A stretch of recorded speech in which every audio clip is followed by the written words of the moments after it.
जोश दिख रहा है, तेजी दिख रही है, एग्रेशन दिख रहा है। तो मेरा सबसे पहला सवाल, without beating around the Bush, let's address the elephant in the room. ये जो dictatorship question mark, dictatorship question mark वाला जो आपने एपिसोड बनाया, ये इतना एग्रेसिव क्यों था?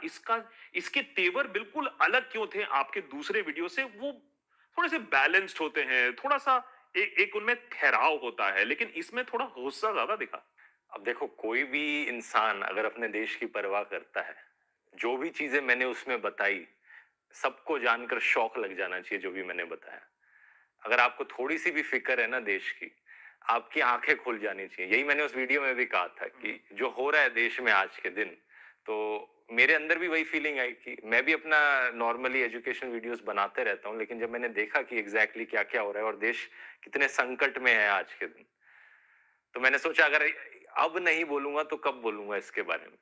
और मैं नहीं बोलूंगा तो और कौन बोलेगा? अगर हर कोई चुप बैठा रहा। मैंने ये भी देखा कि ये ऐसी चीजें नहीं थी जो उसी वक्त हुई थी, कुछ चीजें थी जो पहले कुछ हो चुकी थी, कुछ महीने से हो रही थी, कुछ सालों से हो रही थी। लेकिन जब कोई कोई दिखी ही नहीं आवाज, तो मुझे लगा कि मुझे ही करना पड़ेगा। ये बात सही है कि आपने जो उस वीडियो में, उसमें आपका जो कलेक्शन ऑफ फैक्ट्स था वो बहुत इंटरेस्टिंग था, लेकिन ऐसा कुछ नहीं जो पहले रिपोर्ट नहीं हुआ है। एग्जैक्टली। बहुत लोगों को तब भी शौक लगा कि डिक्टेटर, तो एक होता है देश में जो गलत हो रहा है उसको स्टेट करना, जो आप पहले भी कर चुके हो, हम भी करते हैं यहाँ देशभक्त पर। लेकिन बहुत लोगों को शौक लगा कि आपने उस वीडियो का जो टाइटल दिया, उस वीडियो का जो डायरेक्शन है, why such a hard stance भाई? किसी भी और डिक्टेटरशिप से कंपेयर कर लो आप, जो एक्चुअली में यही चीज मैंने उस वीडियो में कही थी। मैं ये नहीं कह रहा कि देश ऑलरेडी डिक्टेटरशिप बन चुका है, लेकिन जिस तेजी से चीजें होए जा रही हैं, और वो वीडियो तो कितना हो गया है, 1.5 महीने पहले रिलीज हुआ था, 2 महीने पहले रिलीज हुआ था, उसके बाद भी जो चीजें हुई हैं, कांग्रेस के बैंक अकाउंट फ्रीज कर दिए गए, आम आदमी पार्टी के जो टॉप लीडर्स हैं सबको जेल में डाला जा चुका है बिना किसी कन्विक्शन के। तो नॉर्थ इंडिया की जो दो सबसे बड़ी ऑपोजिशन पार्टीज हैं, उन्हीं को ही आप कैंपेन नहीं करने दोगे, तो किस बात की इलेक्शन हो रही है? फ्री एंड फेयर इलेक्शन है ही नहीं है। और अगर फ्री और फेयर इलेक्शन ही नहीं है तो किस बात की डेमोक्रेसी? क्योंकि इलेक्शन तो नॉर्थ कोरिया में भी होती है, रशिया में भी होती है। यही चीज मैंने कही थी। तो आपको डर किस बात का है कि डेमोक्रेसी नहीं रहेगी, या ब्रूटल मेजॉरिटी किसी एक पार्टी की आ जाएगी विथ पैतड़े लगाकर? डर किस बात का है? आप क्या क्या प्योर डिक्टेटरशिप का डर है यहाँ पर। अगर चीजें आज नहीं बदली गई तो जैसी आज रशिया की हालत है, कोई आवाज नहीं उठा सकता पुतिन के खिलाफ। नवाल्नी के साथ क्या हुआ था आपने देखा है। और अभी जो अटैक वाली सिचुएशन भी हुई, पता नहीं आपने रिसेंट खबर पड़ी कि नहीं, रशिया में एक अटैक हुआ और यूएस ने पहले से इन्फॉर्म कर दिया था उन्हें 2 हफ्ते पहले कि अटैक होने वाला है, किसी भी कॉन्सर्ट में हो सकता है। वो इतने स्पेसिफिक थे, उन्होंने रशियन इंटेलिजेंस को वार्निंग भी दी थी कि अटैक हो रहा है यहाँ पर। और अगर आप खबरें सुनोगे कि उस अटैक में क्या क्या हुआ, जो सिक्योरिटी गार्ड्स थे वो रिएक्ट नहीं कर रहे थे अटैक के दौरान, और जो सर्विसेज आनी चाहिए थी पुलिस की वो उस टाइम पर नहीं पहुंची वहां पर। ये वही डिक्टेटर टैक्टिक्स बार बार हमें यूज होती हुई दिख रही हैं। नॉर्थ कोरिया में क्या होता है, जो चीजें वहां पर हो रही हैं वो इंडिया में भी होने लग जाएंगी। आप बार बार उस वीडियो में, इस इंटरव्यू में ऑलरेडी डिक्टेटरशिप शब्द का इतने बार उपयोग कर रहे हैं आप, क्योंकि करने की जरूरत है यहाँ पर। अगर अब नहीं बोला तो जब एक्चुअल डिक्टेटरशिप बन जाएगा ना देश, तब लेट हो जाएगा बोलना। कहने वाले तो ये भी कहेंगे, भक्त बनर्जी भी, मैंने उससे पूछा, वो भी ये कहता है कि भाई डिक्टेटरशिप अगर होता तो ध्रुव राठी यहाँ बैठकर डिक्टेटरशिप सही बात है, ना कर पाता 2 बार। तभी मैंने कहा कि अभी नहीं बना है डिक्टेटरशिप, लेकिन अगर हमने अभी आवाज नहीं उठाई ना तो कुछ सालों बाद वही हालत होगी, और तब आवाज उठाने के लिए का मौका गया। आज रशिया में आप किसी को कहो, किसी रशियन को कि भाई आवाज क्यों नहीं उठाता डिक्टेटरशिप के खिलाफ, या किसी नॉर्थ कोरियन बंदे को कहो भाई अपनी आवाज उठाओ, प्रोटेस्ट करो, वो क्यों नहीं करते? क्योंकि वहां लेट हो चुका है। हम यहाँ अभी लेट नहीं हुआ है और हम लेट नहीं होने दे सकते। लेकिन लेकिन ध्रुव, ये भी तो है ना कि आप अपना पॉइंट ऑफ व्यू को सत्य मान के दूसरे लोगों को तो ये नहीं बोल सकते हो ना कि भैया तुम ऐसा करो वैसा करो। लोग तो खुश हैं, आप तो ये डिनाई नहीं कर सकते हो कि लोग तो बहुत मगन हैं। तो ये पॉइंट कहां से आ जाता है कि लोगों को आप बता रहे हो कि इसके लिए करो, ऐसे करो, देश डिक्टेटरशिप में है, लोग तो खुश हैं। लोग कहेंगे हम किसको वोट दे सकते हैं, ऐसा नहीं है हम कि किसको, ऐसा नहीं है कि लोग खुश हैं, लेकिन मैं कहूंगा कि बात उन तक पहुंच नहीं रही है, क्योंकि पूरा का पूरा मीडिया ऑलरेडी खरीदा जा चुका है। हम लोग बचे हैं जो आवाज उठाने वाले हैं, हमें भी सेंसर करने की कोशिश करी जा रही है यहाँ पर। तो जब बात उन तक पहुंचेगी ही नहीं तो उन्हें कैसे पता लगेगा?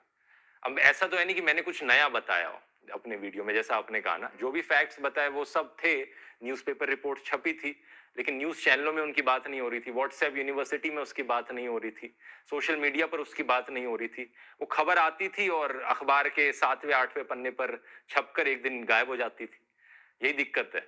अच्छा चलो मान लिया कि मीडिया कैप्चर्ड है, काफी हद तक इंफॉर्मेशन लोगों के पास नहीं जा रही है, लेकिन ये बात भी सत्य है कि बहुत लोगों के पास, जिनके पास पूरी इंफॉर्मेशन है, पूरा इंटरनेट है, पूरा मीडिया है, वो भी सब कुछ जानते हुए भी कहते हैं ठीक है ध्रुव राठी, तुम जो बोल रहे हो ठीक है, लेकिन हम और किसको वोट दे सकते हैं, देयर इज नो ऑल्टरनेटिव।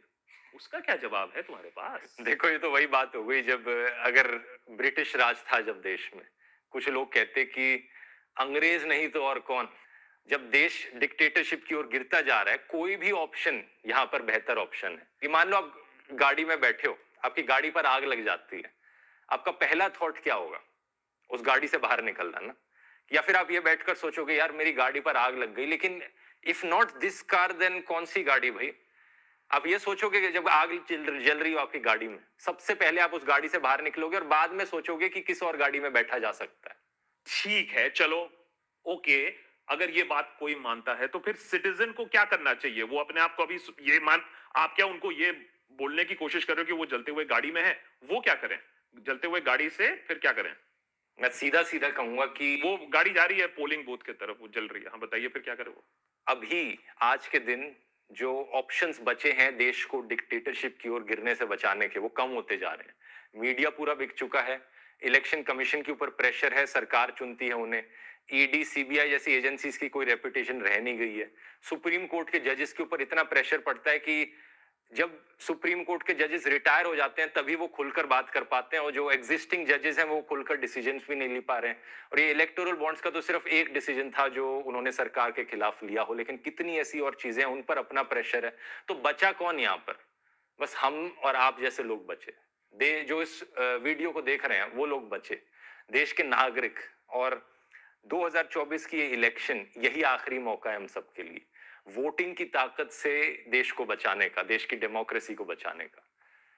तो सीधा सीधा मैं कहूंगा कि अगर हमें देश को डिक्टेटरशिप की ओर गिरने से बचाना है तो वोट करो जाकर, और अपने आसपास के लोगों को बताओ वोट करें, उन्हें बताओ कि देश आज किस हालत में है।